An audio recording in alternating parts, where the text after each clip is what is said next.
O Câmara Aberta está de volta hoje conversando com o Júlio Américo, ele que é presidente da Liga Canábica. E aí eu começo esse bloco chamando uma reportagem da Sueli Gonçalves, que foi até a Associação Brasileira de Apoio Cannabis Esperança, a Abrace, que a gente falou no início do programa, e que em abril deste ano completou 2 anos da decisão judicial provisória que permite plantar maconha para uso medicinal.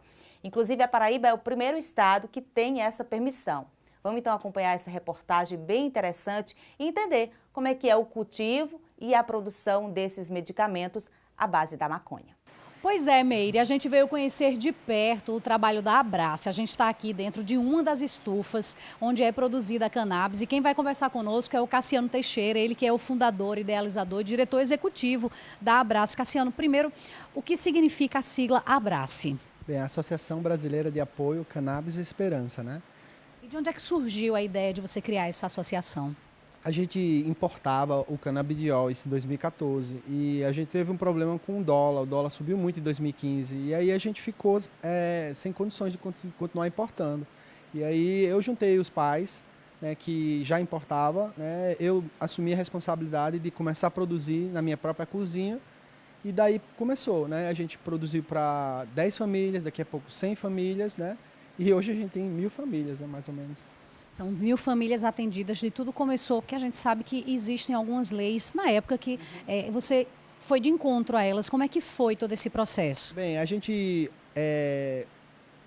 nós nos arriscamos, né, para salvar vidas. Então, a ilicitude, ela é um excludente de ilicitude quando você tentar salvar uma vida, que você tem que cometer um crime. E foi o que aconteceu. A gente cometeu o crime para salvar vidas e a justiça entendeu que isso era legal. E aí ela permitiu que continuássemos fazendo, né, sob a tutela do Ministério Público, né, fiscalizando a gente e coordenando o trabalho para que a gente possa ser um exemplo, né, para as outras associações, que a gente vem incentivando bastante para que outras iniciativas também, né, consigam o mesmo feito que a gente conseguiu. Hoje está tudo dentro da legalidade, a justiça já autorizou o plantio, o cultivo aqui? Bem, está tudo dentro da legalidade, mas aí a gente ainda está em recurso, né, no TRF5, em Recife, né, está na mão do desembargador. Então a gente ainda não está numa situação boa, né. Além disso tem a questão do espaço, a gente não tem tanto espaço, a gente precisa expandir e a demanda só cresce, então a gente ainda está numa situação ainda bem complicada. A gente subentende que se a demanda cresce é porque realmente os resultados eles estão sendo encontrados? Isso, a gente não tem mais dúvida, né? É um tratamento que veio para ficar, né? Vai substituir outros tratamentos que não têm dado sucesso e só quem ganha são os pacientes, né? E como é que vocês fazem a questão do cultivo aqui? A gente falou no começo, são 3 estufas, né, que vocês têm. A gente tem aqui nessa sede 3 estufas, né? A gente está expandindo para Campina Grande para atender 10.000 pessoas. Então aqui vai ser um cultivo modelo, né, onde a gente vai poder dar aulas, mostrar à sociedade, né, como se cultiva.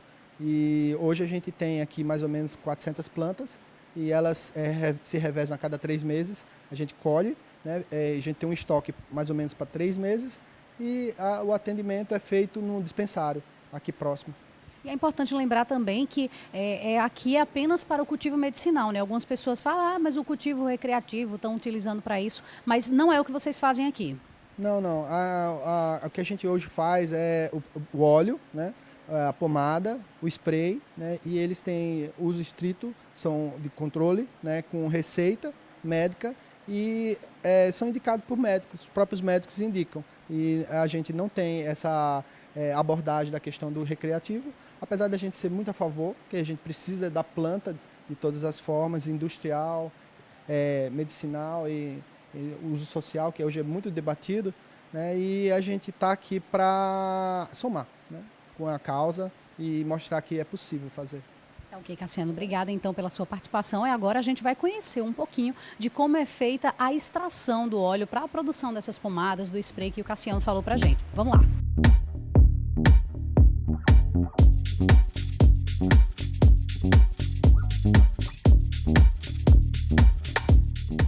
E a gente chega aqui no laboratório, onde acontece a extração do óleo. Eu já estou aqui toda preparada, mesmo porque não pode haver contaminação, não é? É remédio, não deixa de ser, não é, Jéssica? Você que é a química responsável por aqui, como é que acontece esse processo da extração do óleo da cannabis?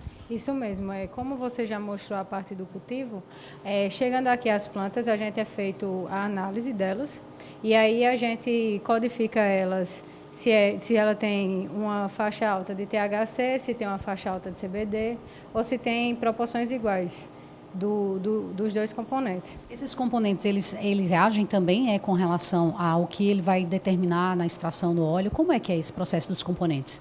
Não, os componentes, no caso, o THC, ele tem um efeito excitatório. Aí tem alguns pacientes que não se dão bem com o THC, então eles optam pela linhagem do CBD, que no caso o CBD é mais ansiolítico. E aí ele já se adequa a essa linhagem. Aí é isso que vai dizer o produto final dos óleos que a gente vende, se é 1 para 1 ou se vai ser na concentração de THC ou de CBD. Cassiano falou para a gente que, além do óleo, vocês produzem também pomadas e aerosol. Isso tudo é com base na extração do óleo? Isso. Tudo a partir da extração do óleo, que é feito a partir de extração alcoólica, certo? A gente pega o extrato e aí a gente tem 3 recipientes, que é a glicerina, o óleo de coco e o azeite. E a gente faz em base com esses recipientes, porque tem também pacientes com intolerância, tanto à glicerina quanto ao óleo de coco, e assim vai se adequando ao melhor recipiente. Bem, então é isso. A gente conheceu um pouco aqui da Abrace, do trabalho que eles fazem, salvando vidas, que esse é até o lema que eles utilizam. Quem quiser conhecer, basta entrar em acesso com o pessoal da Abrace, eles são sempre disponíveis para esclarecer qualquer dúvida com relação ao óleo da cannabis.